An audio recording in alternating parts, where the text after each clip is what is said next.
the British monarchy just made a move that nobody saw coming. King Charles has thrown down the gauntlet, and Prime Minister Keir Starmer's political career is hanging by a thread. Westminster is in absolute chaos. The establishment is fracturing, and what we're witnessing right now could reshape the future of Britain forever. This isn't just another royal controversy. This is a constitutional earthquake that's tearing through the very foundations of British democracy. The question everyone's asking is simple. Can Starmer survive this? Or has the King just delivered a knockout blow that will end his time in number 10? Buckle up, because what I'm about to reveal will leave you absolutely stunned. The tension between Buckingham Palace and Downing Street has been building for months. But what just happened in the last 72 hours has sent shockwaves across the entire nation. King Charles, who many thought would be a ceremonial figurehead, has just demonstrated that the crown still wields enormous power when pushed to the breaking point. And Keir Starmer just found out the hard way that you don't underestimate a monarch who's been preparing for this role his entire life. The Prime Minister walked into what he thought was a routine meeting with the King. He walked out facing the biggest crisis of his political career. Sources inside the palace are calling it a complete ambush. Starmer was blindsided, humiliated and left scrambling for answers as the King systematically dismantled his entire agenda. But let's rewind for a second. How did we get here?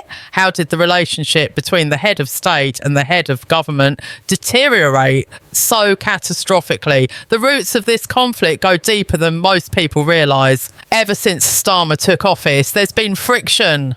The Labour government pushed through policies that the palace viewed as direct attacks on British tradition and sovereignty. We're talking about radical constitutional reforms, proposals to strip away royal prerogatives, and legislation that would fundamentally alter the balance of power that's existed for centuries. The King stayed silent at first. He followed protocol. He signed the bills that were put in front of him.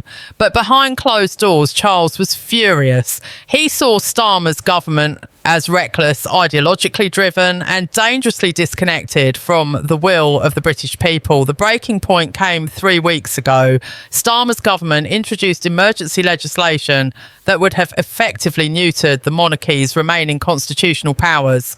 The bill was disguised as administrative reform, but everyone knew what it really was. This was a power grab. This was the Labour Party trying to reduce the crown to nothing more than a tourist attraction. And King Charles wasn't going to let that happen without a fight. The monarch requested a private audience with the Prime Minister. Starmer, confident and arguably arrogant, assumed it would be another formality. He thought he could simply reassure the King, offer some platitudes and move forward with his agenda. He couldn't have been more wrong. What happened in that room is now the subject of intense speculation and leaked reports from multiple sources. According to insiders, King Charles didn't mince words. He laid out a devastating case against Starmer's leadership. He questioned the legitimacy of the government's mandate. He pointed to polling data showing that the British public was turning against Labour's radical reforms. He reminded Starmer that the Crown has prerogatives that haven't been exercised in decades but still exist. And then came the bombshell. The King made it crystal clear that he was prepared to use those powers if Starmer continued down this path. We're talking about the possibility of refusing royal assent to legislation. We're talking about the potential dissolution of Parliament. Constitutional scholars are calling it unprecedented. Political analysts are using words like constitutional crisis and political apocalypse. Starmer left that meeting visibly shaken. His inner circle went into panic mode. Emergency meetings were called. Legal teams were assembled. The Labour Party's leadership was split down the middle. Some wanted to back down and negotiate with the palace. Others wanted to double down and force a confrontation that could end the monarchy as we know it. But here's where it gets even more interesting. The King didn't stop with private pressure. Charles made a calculated decision to take his concerns public, and he did it in the most strategic way possible. The palace released a statement that was carefully worded but absolutely devastating. It expressed the monarch's deep concerns about the direction of government policy. It referenced the constitutional duty of the Crown to protect the long-term interest of the nation. And it included language that legal experts immediately recognised as laying the groundwork for for extraordinary constitutional action. The British media exploded. Headlines screamed about royal intervention and constitutional warfare. The opposition parties sensed blood in the water and immediately demanded Starmer's resignation. Conservative MPs started filing motions of no confidence. The Liberal Democrats called for an emergency session of Parliament. And the public. The polling data that came out 48 hours after the palace statement was absolutely brutal for Starmer. His approval ratings dropped by 15 points in a single week. More than 60% of British voters said they trusted King Charles more than they trusted the Prime Minister. The government's legislative agenda ground to a complete halt as MPs from Starmer's own party started openly questioning whether they could continue to support his leadership. The Labour majority in Parliament suddenly looked a lot less secure. Behind the scenes, the real battle was just beginning. Starmer's team tried to spin the conflict as an overreach by an unelected monarch. They attempted to frame it as a fight for democracy against hereditary privilege. But the narrative didn't stick. Why? Because King Charles had done his homework. The palace had been quietly building alliances for months. They'd been in communication with moderate Labour MPs who were uncomfortable with their own government's radical direction. They'd been coordinating with constitutional experts who could provide legal justification for royal intervention. And most importantly, they'd been reading the room when it came to public opinion. The British people, it turned out, weren't ready to see their monarchy reduced to irrelevance. They weren't ready to embrace the kind of sweeping constitutional changes that Starmer was proposing. And they certainly weren't ready to support a Prime Minister who seemed more interested in fighting the king than addressing the real problems facing the country. The crisis escalated when details of the emergency legislation started to leak. Journalists uncovered clauses that would have transferred critical royal prerogatives to the Prime Minister's office. Constitutional lawyers pointed out provisions that could have fundamentally altered Britain's system of government without proper public consultation or referendum.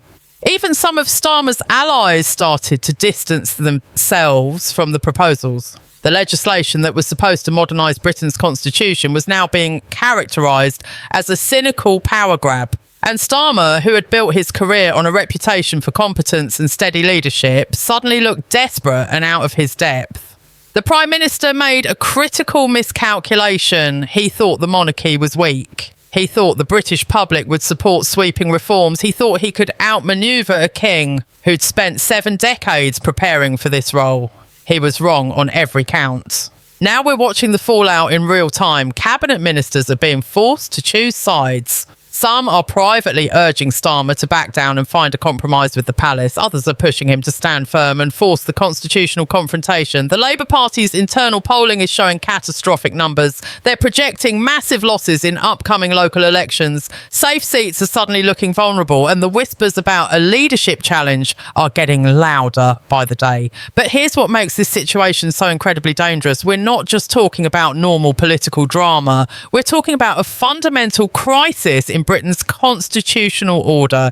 The unwritten rules and conventions that have governed the relationship between Crown and Parliament for centuries are being tested like never before, and nobody knows exactly how this ends. King Charles has played his hand brilliantly so far. He's managed to project strength without appearing tyrannical. He's defended the monarchy's constitutional role without seeming power-hungry, and he's tapped into genuine public concern about the direction of Starmer's government. The King's approval ratings have actually increased during this crisis, which is remarkable considering how unpopular royal intervention in politics is supposed to be.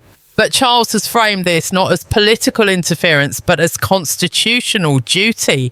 He's positioned himself as the defender of British tradition and stability against a government that's moving too fast and too recklessly. And that message is resonating with millions of British voters who feel like their country is changing in ways they never agreed to.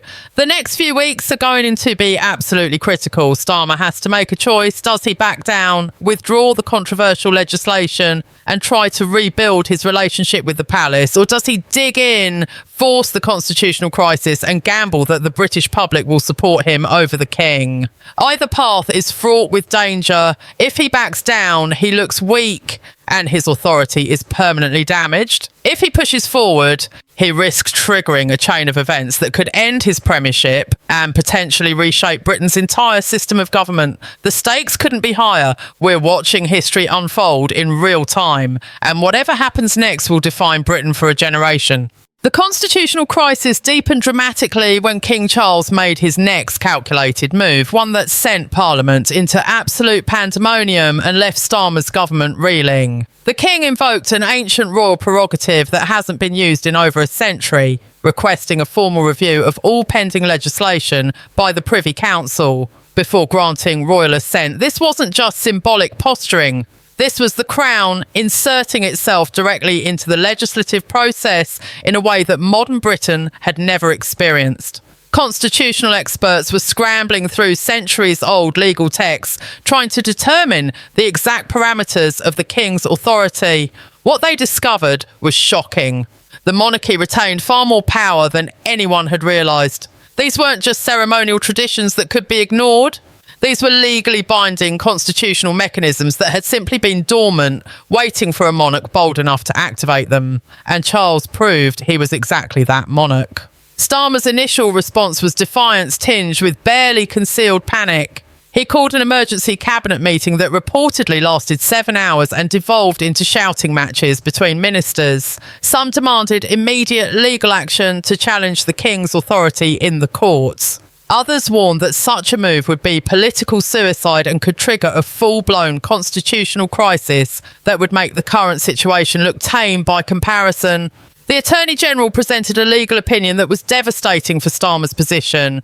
The analysis concluded that while the King's actions were highly unusual and politically inflammatory, they were likely within his constitutional rights. Challenging them in court would be a legal gamble with uncertain outcomes and could take years to resolve. Meanwhile, the government's entire legislative agenda would be frozen, paralysed by the uncertainty. The political ramifications spread like wildfire across Westminster.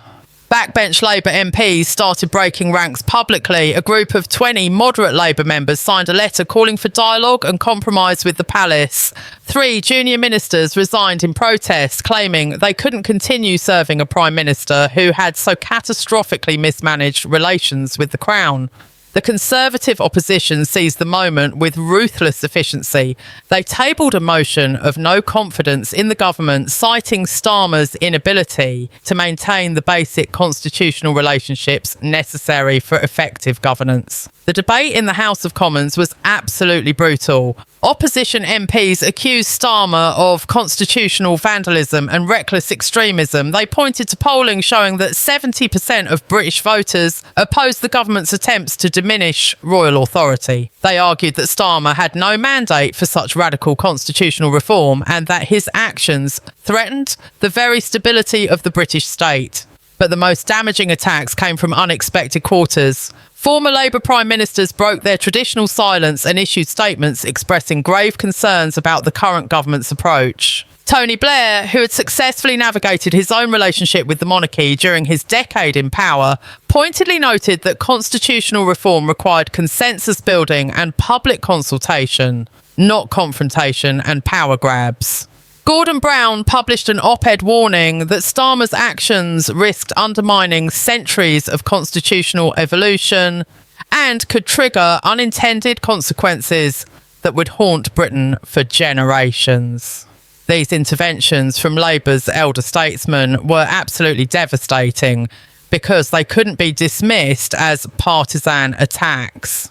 These were serious figures from Starmer's own party, essentially saying he had lost the plot and was endangering everything Labour had built. The crisis took another dramatic turn when King Charles made an unprecedented public address to the nation. Speaking from Buckingham Palace, the monarch delivered a carefully crafted speech that was simultaneously conciliatory and firm. He expressed his deep respect for Parliament and democratic governance while making it crystal clear that the Crown had a constitutional duty to safeguard Britain's long-term stability and traditions. Charles spoke about the unwritten constitution that had served Britain for centuries, built on mutual respect and restraint between institutions. He warned that attempting to radically shape these arrangements without broad public support risked creating instability and division. And then came the moment that everyone would be talking about for weeks.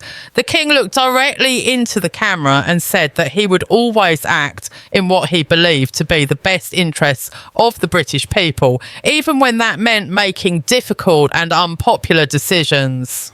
The message was clear as day. If Starmer pushed forward with his radical reforms, the king was prepared to use every constitutional tool at his disposal to stop him. The public reaction to the king's address was overwhelming, and it completely blindsided Starmer's team. Social media exploded with support for the monarch. Hashtags backing King Charles trended for 3 consecutive days. Polling conducted immediately after the speech showed Charles's approval rating skyrocketing to 82%, while Starmer's collapsed to just 29%. Street protests erupted in London and major cities across Britain, but they weren't protesting against the monarchy. Thousands of people took to the streets demanding that Starmer back down and respect constitutional tradition. The optics were politically catastrophic for the Prime Minister. He had managed to unite the British public against him and in support of the Crown, something that would have seemed impossible just months earlier. Labour's internal polling was showing apocalyptic numbers. They were projected to lose their parliamentary majority if an election were held immediately. Safe Labour seats were showing double-digit swings toward the Conservatives. And most alarmingly, working-class voters in Labour's traditional heartlands were abandoning the party in droves, viewing Starmer's fight with the king as yet another example of out-of-touch metropolitan elites attacking British values and traditions. Starmer's position became increasingly untenable as cracks appeared in his own cabinet. The Chancellor privately urged him to find an exit strategy before the political damage became irreparable. The Foreign Secretary warned that Britain's international reputation was being shredded by the appearance of constitutional chaos.